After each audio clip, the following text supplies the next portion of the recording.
welcome to the Raza BIPOC Access podcast. You're here with your co-host, Mark, a.k.a. Creative Logic, and our other co-host, Spin el Poeta, founder of One Mic Educators, La Raza Open Mic, and co-host of this wonderful podcast. And we got today a very special guest, my favorite poet in this country, and longtime friend, sister, has had my back through thick and thin. It is such an honor to have you here. And for those of you wondering what the hell I'm wearing, I had to dress up. My fiance told me, Luis, this is Amoya Reé. Don't come in a hoodie and track pants. So here I am with whatever this is called. Honored. A cardigan. A cardigan thing. So I feel restricted, as I said earlier. Irrespective, very honored to have you, Ray. You have a legendary poetry career. I can't wait to see you start touring in the United States, which we are going to have one coming up as part of this project we're involved with in Atlanta, in Decatur to be precise. And you've won national championships, you've captained, you are a force to be reckoned with, and you've been very courageous in your journey. And it's an honor to have you with us. Please introduce yourselves to our audience. Following that, first of all, honored for all of the humbled words and the kind words. I'm Amoya Reé. I am a poet, an arts educator, a mother, a lover, a friend, all the wonderful things, but I'm just trying to be my best creative self. That's me. Thank you for having me. Honored to have you. Honored to have you. and thank you for connecting with us. And I want to jump right into it with you. We're big fans, obviously, of you told of your performance poetry and of a lot of your creative. Can you talk to us a bit about that journey into performance poetry and your background? Yeah, he said the word legendary, and I'm like, whoa, like that stopped me in my tracks, because not yet. Yes. Not yet. We're getting there. My journey started, I would say, officially 2009 was the first time I decided that spoken word was my art form. Actually, the first person I saw perform spoken word poetry in person was Gemini G. And one of my idols, Bin. The first poem I ever wrote, she signed the written copy, and I still have it laminated in a box. And when I got to meet her again in person, I showed it to her. But anyways, let me stop with my fangirling. Shout out to Gemini. She's amazing. It was a blend of the different types of work that I wanted to do in my career. So growing up, always creative writing stories, to the point where I was writing over like my storybooks and getting in trouble for it. Because I'm like, you know, my mom would be like, buy that book you have to read. Not to be writing over the words. So that had to stop, but I continued writing on paper. I eventually got notebooks. But the creative writing then led me to theater. So I started, Tropicana Community Services. I grew up in Scarborough, so drama club and all those things, and being able to like experiment with that type of creativity. And then when we eventually moved to Brampton, I was in every drama class, school productions, and wanting to just immerse myself in that, and started auditioning, like going to auditions for things and modeling. And it was just, the scrutiny of that was too much. I didn't want to be another character. I wanted to be myself and tell my story. And then I found spoken word, and I was like, oh, so you mean I get to bring the theatrics, but it's me telling my own story and my own life for people. So I loved that part. And I was like, all right, we could do this.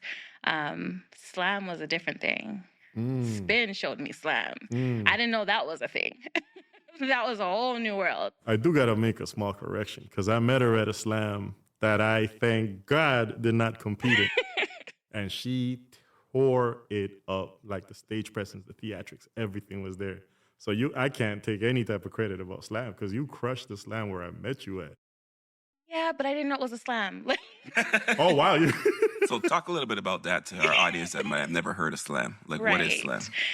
It's competitive poetry. It's the wildest thing ever, because what do you mean you compete reciting poetry? Like, it's wild, but it's rooted in the dub poetry culture, and it's rooted in the people. It's the language of the oppressed, and It is an opportunity for BIPOC people to reclaim our stories. And then we take that and we add value to it, and as much as a lot of people want to say like it's not about the points and it doesn't matter, it doesn't, but the competition itself is what makes us better. Iron sharpens iron. 100%. So when you go to competitions and you compete against some of the elite across the world, it's only making you better. It's only pushing the art form forward.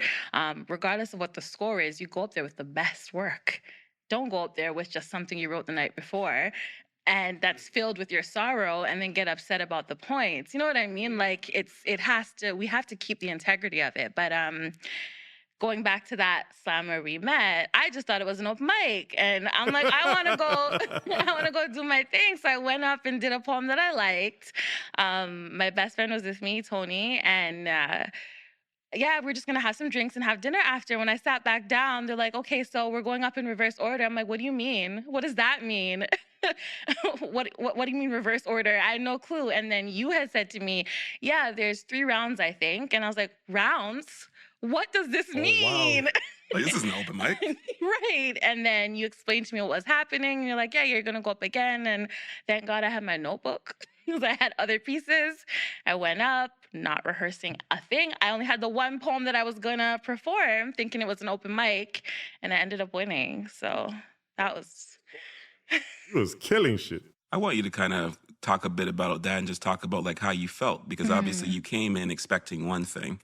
You now realize that it wasn't what you initially expected, but you didn't keep that in your mind. You kind of accepted the present moment. You went into your resources. And as we can see, excuse me, it worked. And it came out with an amazing outcome. So like, can you talk a bit about that? Like to especially even other artists out there, about what it means to take that opportunity when it presents itself to you and not expect the opportunity to come how you pictured it coming.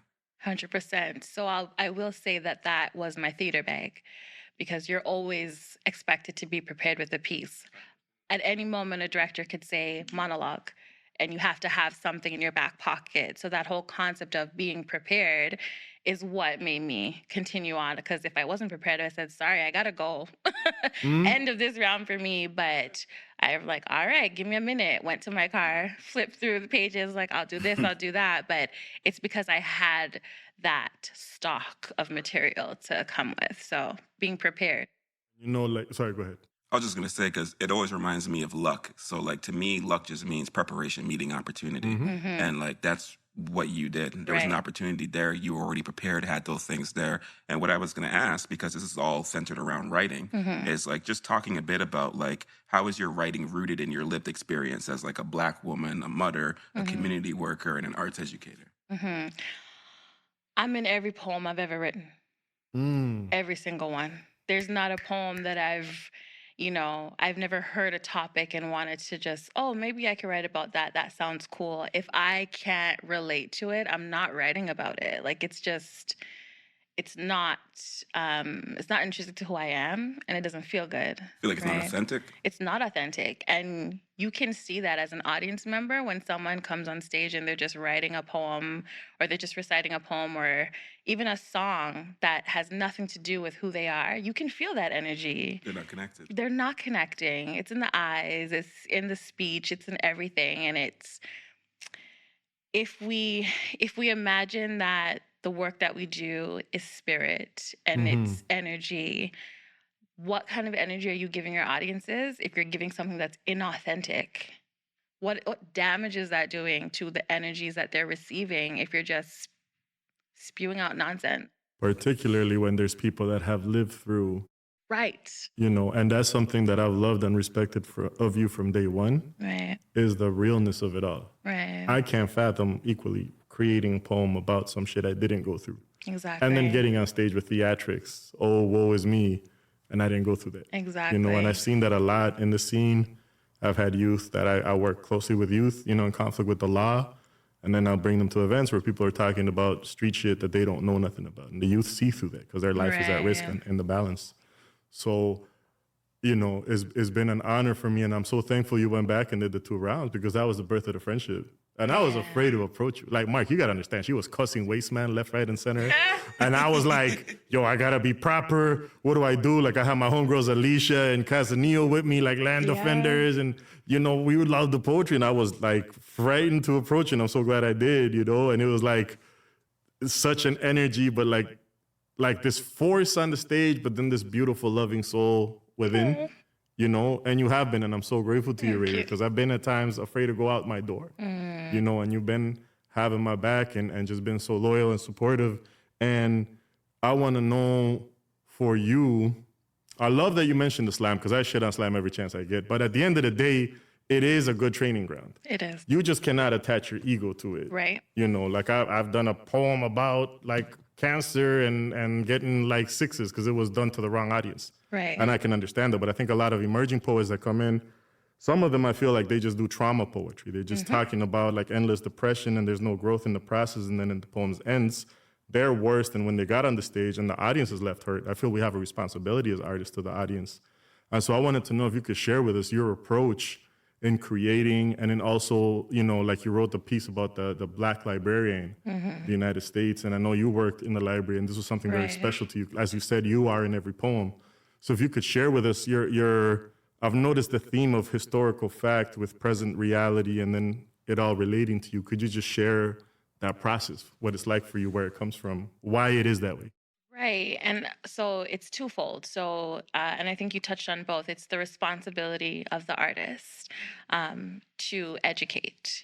We're given this gift and this platform, and it's our job to, if it's even one person, to teach them something new, or to allow them to see the world in a different way.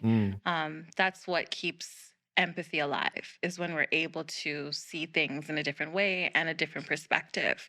So on one hand, it's that. And then something that I tell to like young artists that I work with and mentor, I'll say, do not write anything that you haven't healed from. Yes. And that is my philosophy. So when we sit down in sessions or if I'm doing a workshop, I put my 3 rules on the board. And that's number 1. Don't write anything that you have not healed from. It's not worth the points. It's not worth the applause. It's not worth the accolades. Your healing is paramount, and your responsibility is, yes, as an artist to everyone, but it's to yourself. Because when these lights go off, the microphone is off, you got to go home and sit with yourself. How do you feel about the work you created? Is that still a trigger for you? Are you still working through those pains, that trauma? What supports are you taking for yourself? What are you doing to heal yourself? That's what matters, right? So I think in my creative process, there's shit I've been through that has not touched a paper. Like even in the last 3 years, that has not, because I'm not there yet. And it's not for anyone else to experience until I say it's time. Like that's my responsibility and my job. So I definitely think part of the creative process is honoring who we are and being true to ourselves. That's the authenticity. That's the, you know, that's what makes the art so important. I don't even know if that answered your question. Oh, for sure. Yeah. It kind of also made me start thinking about for you sometimes, because all art that you create and everything that you write doesn't necessarily have to be performed publicly or given to the public, almost like journaling. So I was just going to ask you if sometimes does that writing and the ability to kind of like just put it on paper and go through that creative process, does it ever help you in that healing process? Or do you find that it's more about healing first and then putting that into the art? It's like chicken and egg. Sometimes you need both at the same time. But I think when it's work that's to be created to be shared, that's when that rule comes into place. Write for yourself. Do your journaling. Do whatever your therapist advises you to do it. I'm not overruling that. What I'm saying is, if you are a performer or you're looking to share your work, don't re-traumatize yourself for the sake of the work, 100%. right? That is for me number 1. And you often see, like I've been in classrooms where a student has written something and got up to share it, and it's so personal, so raw that they can't even get through half of the page. Like, don't do that. Share it with me afterwards if you must share it, but you're not going to stand in front of your peers and be that vulnerable knowing that you're not safe enough to take that criticism. If a poem is hurting you more than it's healing, you stop writing it. Thank you. That's it. That's it. I wanted to kind of speak to that too, then, just like talking about that and kind of bringing those things out and talking about those things that may have been triggers for you in the past. Like, talk a bit to us about like what it's like sharing those experiences in such like diverse settings. Like, you're talking about a classroom there, but I know you've also shared and you've done things like in boardrooms across Ontario. So you've done stuff across the spectrum, different demographics, different income classes, different Yeah. levels, and like, does that make you change your delivery? Is it the same delivery? Like, talk a bit about that. Not necessarily the delivery, but there's always calculation in what you present, right? So different work works with different audiences, as we've learned. But at the end of the day, it's always whoever it is booked me. So I'm going to show up. And you must have done your research for why you want me here. So you know what's coming. But there are things that you make concessions for, right? Like, so if it's younger audiences, I'll do lighter poems and funnier poems and more interactive pieces, right? Because young people, their attention span is like that, right? So you got to keep them engaged. Older audiences, maybe it is, less aggressive and more conservative in what I'm talking about. So those types of decisions you make as an artist is important. That's why you got to have your back pocket ready, because you never know. That's the key to Right. Having, it was actually Andre Prefontaine. slam. Shout out to Andre. Right. Shout out to Andre, who always said, when you're going to slam, have 5. You actually used to say that to me too. Have 5. Yeah. Probably heard from Andre too. Yeah. No? No, I've always said that. Okay, In my yeah. defense. Yeah, Andre yeah, taught me a lot, but I've always said that. yeah. Because you got to do 3 poems, right? Right, So yeah. have 5 so you know who the judges are. Exactly. Yeah, have 5. And I remember him saying have 5 pieces and make sure 2 of them are ones that no matter what, you can do those 2. And then 3 depending on the audience. So yeah, it's just being prepared. And I think a lot of artists, and no matter what discipline, they get on stage and they forget why they wrote the piece in the beginning. Yes. They get on stage and it's just another opportunity. It's just another gig. And for a lot of us, it's not just another gig. It's that particular piece probably saved someone's life. You don't even know. But doesn't matter the audience if you are, again, being true to who you are and remembering why you wrote the piece and delivering it in a way that moves you. You have to enjoy it first and foremost. And when the audience sees you enjoying it, that's when they're in. They're locked in. 100%. I wanted to ask you, Ray, you've and I said legendary, and I mean it. You captained Toronto Poetry Slam team that won a national championship. Y'all went down to the States, which we all know, if you're in slam, that's where the giants are. Right. Because the Canadian scene, but like in the States, everything up there is like fire. Yeah. You featured at When Sisters Speak. You've had a legacy of performances.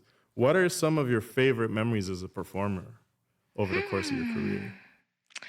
I really enjoyed Chicago. Definitely enjoyed that. That was a National Poetry Slam. That was National Poetry Slam. Only the second Canadian team in the history to make it to semifinals. Only 2 Canadian teams were there, and we made it to semifinals, which was really, really exciting. But performance that really stands out. When Sisters Speak stands out, only because I was very pregnant with my son, my youngest son at the time, like probably 8.5 months pregnant. So that stood out for me as something that, like, it was my last performance before I gave birth. I think I gave birth like 3 weeks after that. So I was very, very exhausted. Very exhausted. But it definitely, when I look back at the photos, and that was when I got to meet Gemini again in person after so many years. We shared a dressing room, which was so exciting. But I got to look back at those photos every now and again. I look at them and I'm like, wow, I did so much while carrying life inside of me. Like, I'm proud of myself for doing these things and getting these opportunities and still doing it even while mothering. And you had a poem about your son at that show. Yeah. Talk about that. Yeah. So I started that piece That piece took me almost 4 years to write. Wow. 4 years to write. I started it when Tamir Rice was killed and had a son in 2012. So it was extremely triggering. And then year after year, name after name. And then I found I was having another boy and I cried because why? So that piece took me a minute. And it was it's one of those pieces now that every time when I recite it, it's it takes the air out of the room for sure. But it's because I was suffocating and I didn't know how to process what I was feeling. And that's why that piece is very much like there's a line in it where it said, to have a Black womb is to be graveyard, heaven, and limbo all at once. And I felt very much at the time that like, okay, I'm giving birth to these wonderful, beautiful Black boys, and then so many are dying. And it's like, why is this cycle so tragic, but so beautiful? And I just couldn't understand the complexity of that. So I put it in a poem and had to work through those feelings. But I definitely think that being a mother has shaped my work profoundly, not just in the context, but also the importance of owning my story and recognizing that, you know, my journey has not been perfect and I've made a lot of mistakes and I haven't followed any rules. None. In fact, rules, let me do the opposite. But I think it's important that I'm documenting that in my work and I'm leaving a record for my children, and they're able to witness my creativity as being important to my soul. And they can't argue that. They can't argue that. When they're able to see me perform, when they hear me practicing at home and they're just sitting there silently listening, I can't even describe the feeling. It's different. It's different. That's an audience that you don't prepare for that type of an audience.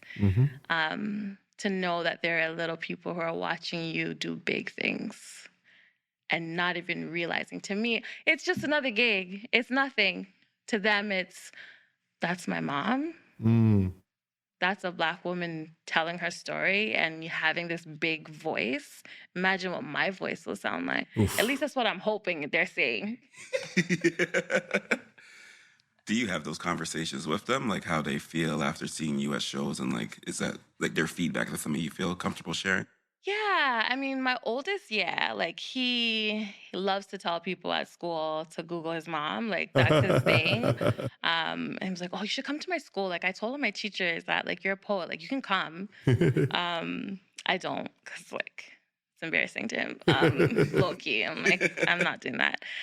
The youngest one doesn't get it yet, but like the first time he saw me perform without just practicing at home was at your show. Wow. So I haven't had that conversation. He's only 4, so I don't know how he would articulate it yet, but I do know that whenever I'm like at home practicing and he'll come in and just sit there like this, watching me. And I'm like, you're creepy. Can you leave? Which I find so hilarious, but they just get it.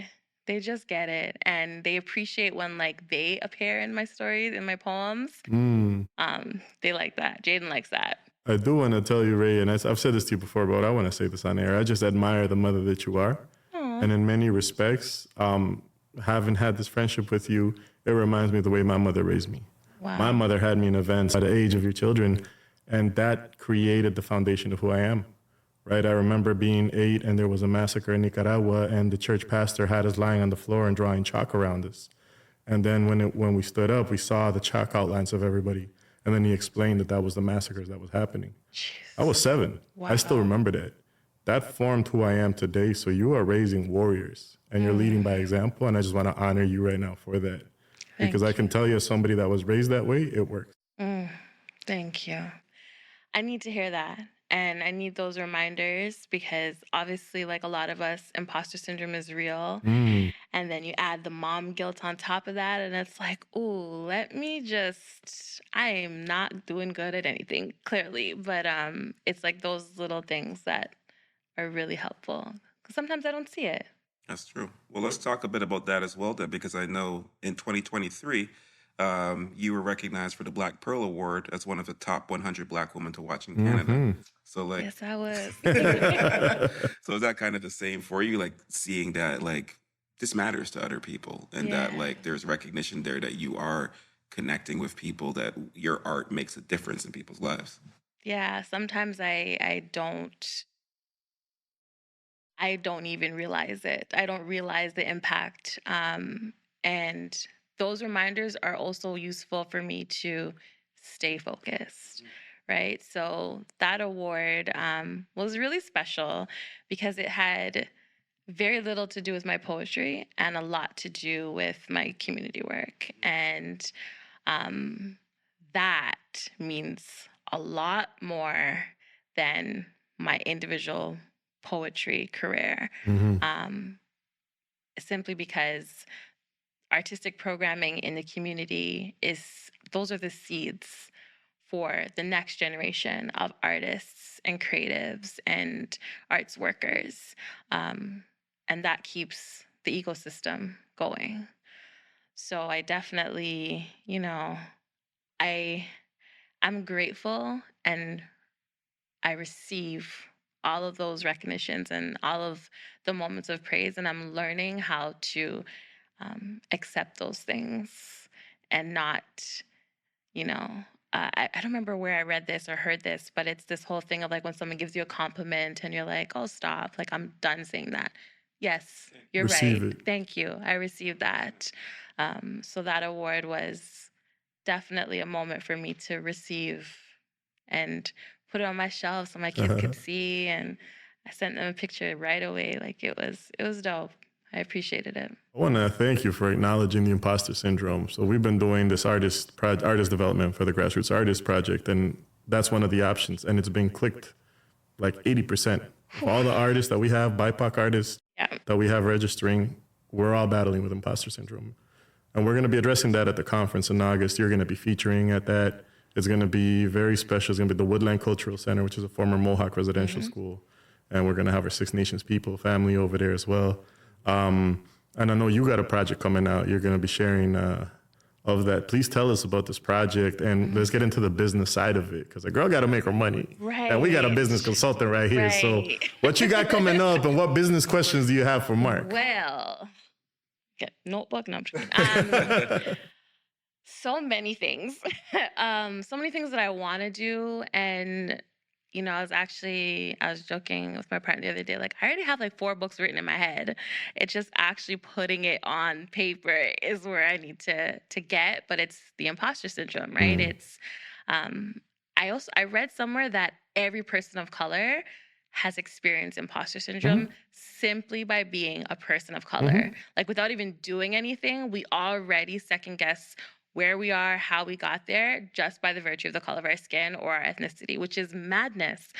But the project that's coming soon is I Never Asked You to Love Me. And it is about mothering, but not just being a mother, also remothering ourselves.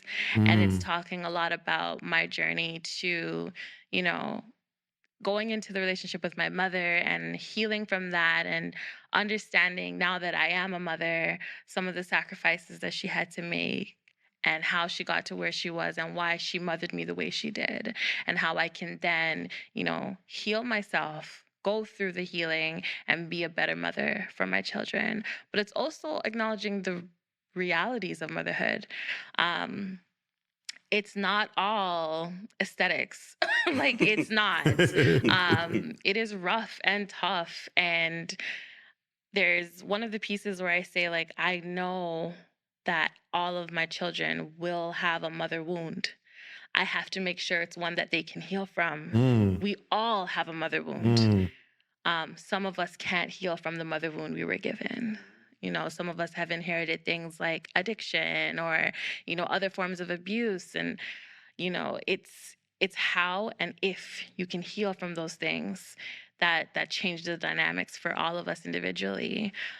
But collectively, we all are given at some point in our lives the opportunity to remother ourselves and to go through that healing, and really take ownership of our lives and of our destinies. So I definitely think that this project is me saying to the world that I never asked you to love me, but since you're here, going on this ride, let me tell you what you're going to get and what you're going to have to accept, and how you're going to love me properly. And you're launching that this year. God willing. In Jesus' name. So, Mark, what advice can you give her, or what questions do you have for Mark on the business side of it all? Because you got supporters. Let's get this monetized. What you think, Mark? Want to hear more about the project? I do. Yeah. Okay. So I think what's challenging for me is it's not just a book on paper. It is an audiovisual album. So think Beyonce Lemonade. Yeah. So it's an audiovisual album, which will obviously lead to, or which also has an expanded version that will go on streaming platforms. The visual album has 5 pieces. 1 is animated and 4 live action.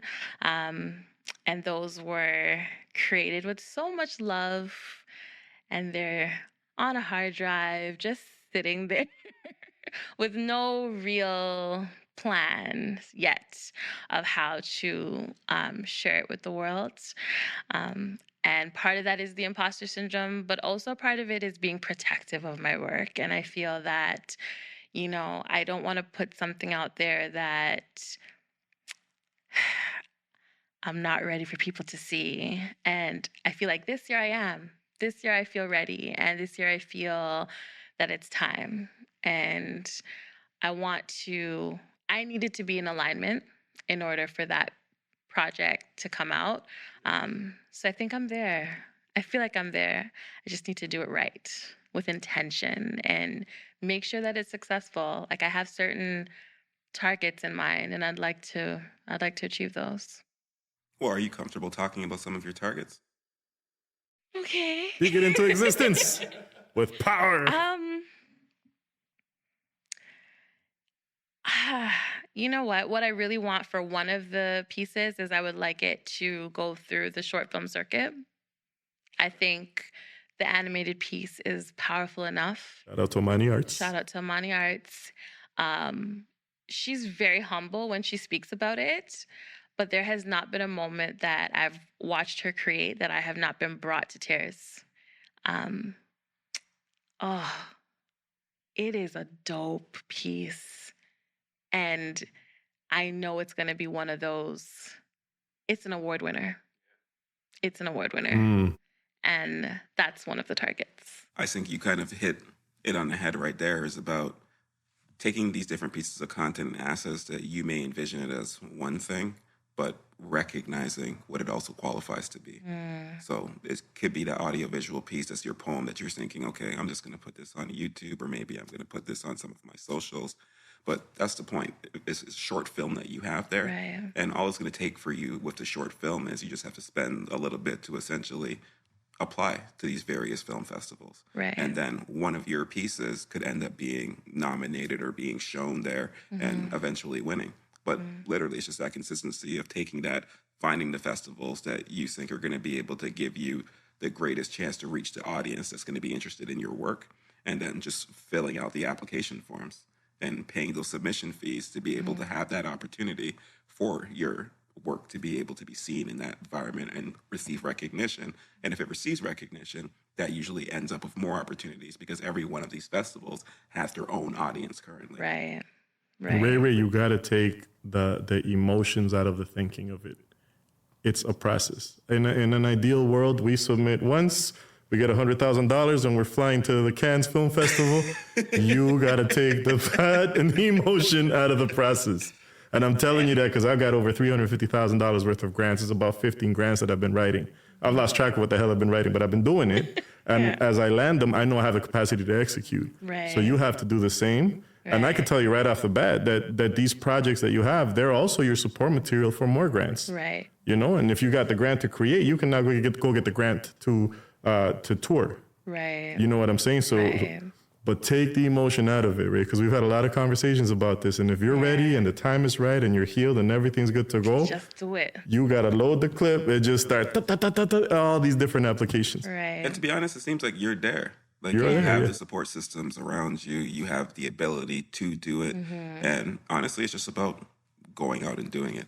Right. Yes, every single day, you're not going to have it's not going to be a huge moment of like, oh yeah, this is working for me. Right. But if you reflect and you're recognizing it, you can see that you're making strides forward. Yeah. So even if it's just the fact that the week before, you never would have released it. You never would have put yourself out there to promote it. You never would have taken the time to put your voice behind it, maybe go out to events, talk to people about it. Like every single day you're meeting another member and you're just trying to add that onto your audience and document that process so that you can remarket to them.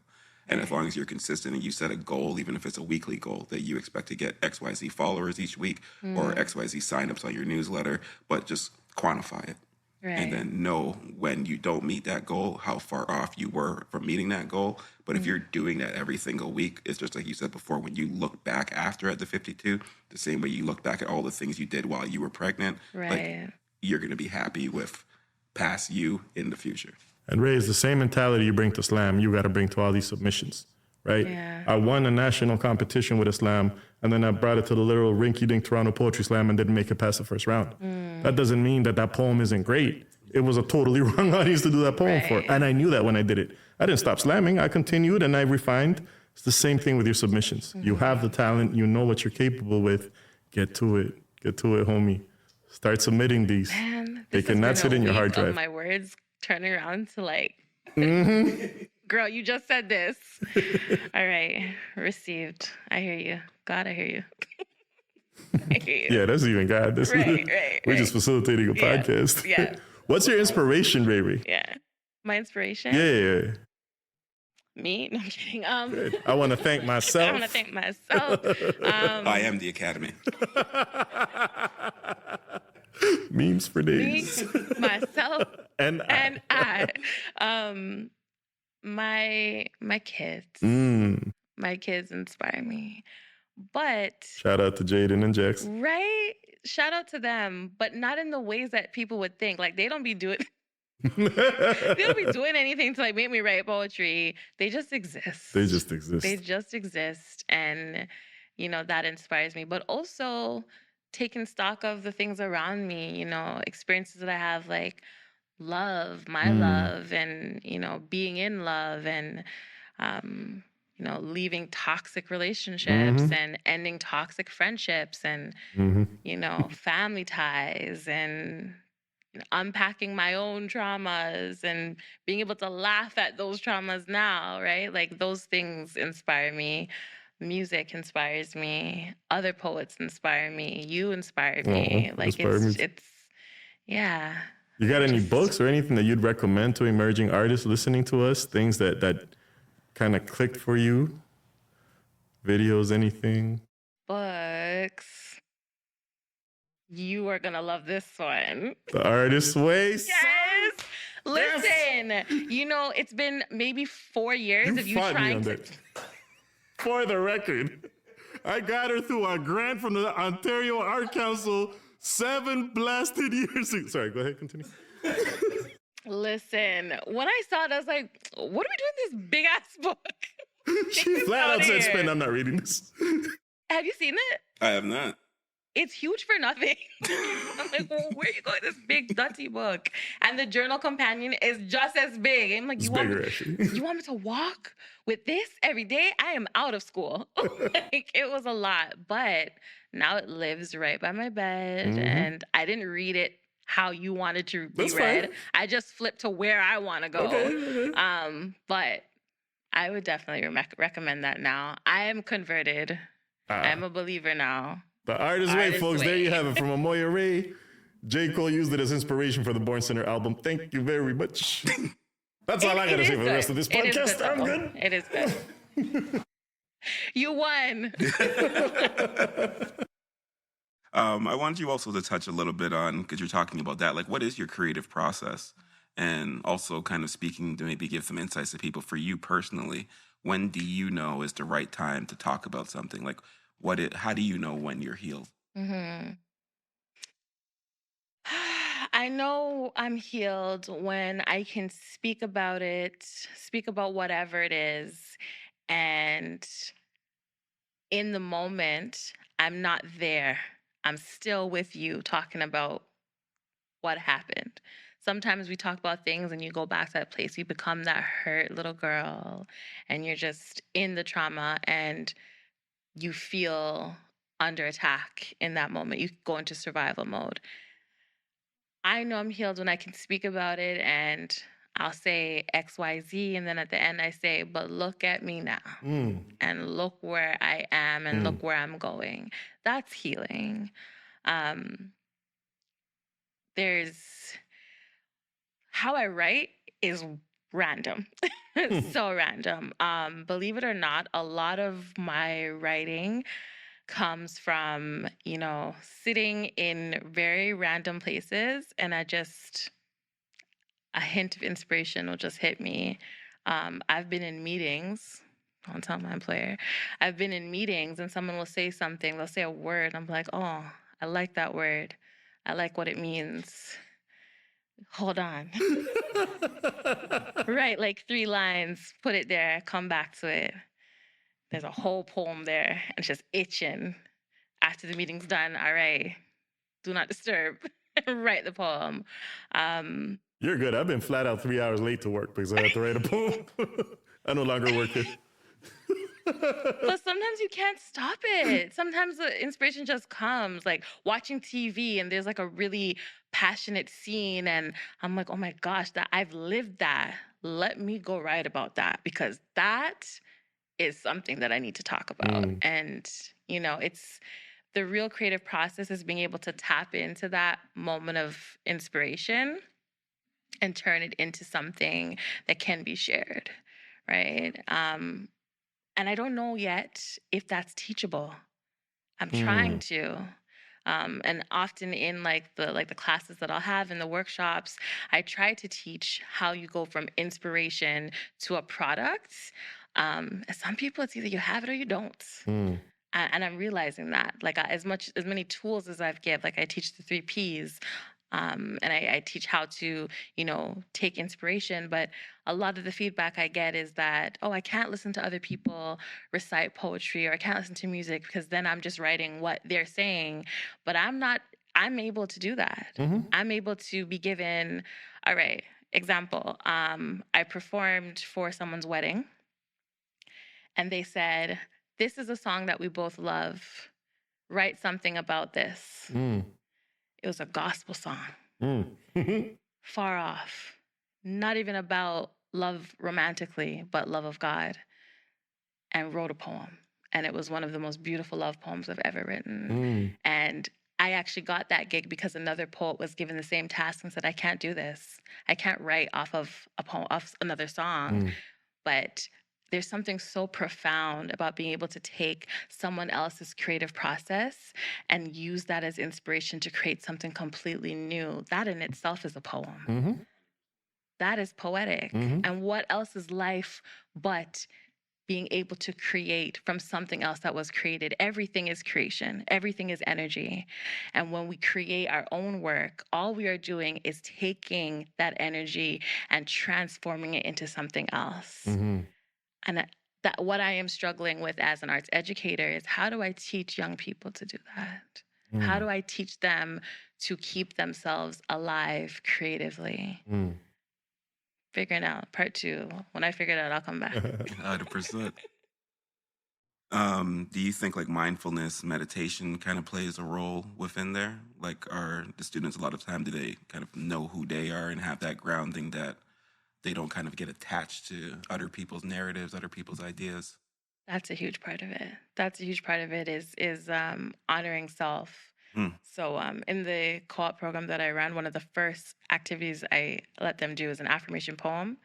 And in it, the first stanza is they have to name 6 generations. Mhm. And if they can't, talk about why you can't. A lot of Exactly. us can. I can't name past 3. Me neither.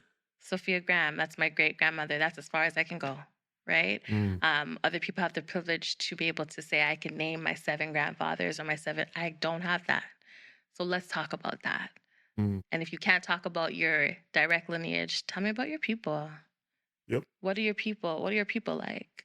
What are their noses like? What is a food that they cook? What does that smell like? You know, what are the scents of your people? People have scents. What do your people smell like? Exactly. You know, I can pinpoint smells. Eucalyptus is a smell. I know that smell when I smell it, and camphor ball. When I smell that, smells like someone who just landed from Jamaica. Like it is specific. And when we visit indigenous territory, what they've most appreciated when I visited is when we share of our culture. Right. And so many people here are so disconnected, don't know where they're going, that they're just kind of trying to pretend to be, and they see through that immediately. Exactly. So you've got to be in tune with who you are. Exactly. Yeah. And we really appreciate you taking the time to connect with us, be vulnerable, and let us learn more about not only you as a creative, but who you are at your core. And we appreciate you taking that time to come to the show today. Thank you. And yes, definitely. We want to get your socials for everybody out there to be able to connect with you, where they can see some of your past work and just stay up to date on Amoya Reé. My website, really easy. Yep. Amoya. So the website is amoyaree.com, AMOYAREE. It's the same thing on Instagram. That's the only platform I really use. I'm on Threads now. I'm not on Twitter like that. Like, I have an account that's mostly to just look. I don't write anything on it, or Y or X, whatever it's called now. Oh gosh, I said Y. I just sounded hella old. We got a boomer chime ad lib that Mark will throw in for that part. Better known as Edit Twitter. that out. Marco said Y. And then I'm also on TikTok, but I'm on TikTok as Good As Gal. So, yeah. That'll be the next interview. Yeah, good. Actually, it's Good Gallery. Good Gallery, I think is what it is. But anyways, yeah, I am a Good As Gal, so it's fitting. Bless. We appreciate that, and thank you for sharing those with us and sharing your time with us today. Thank you. And everyone, go check out Amoya Reé. Check out her website. Go onto her socials. Learn more about her art. An incredible artist. Stream the album when it drops. Stream the album, yeah. It's going to be the next Lemonade. Yeah. And thank you today for coming. And that's going to be a wrap for this episode of the La Raza BIPOC Access podcast. Pop, pop. Gun finger, gun finger.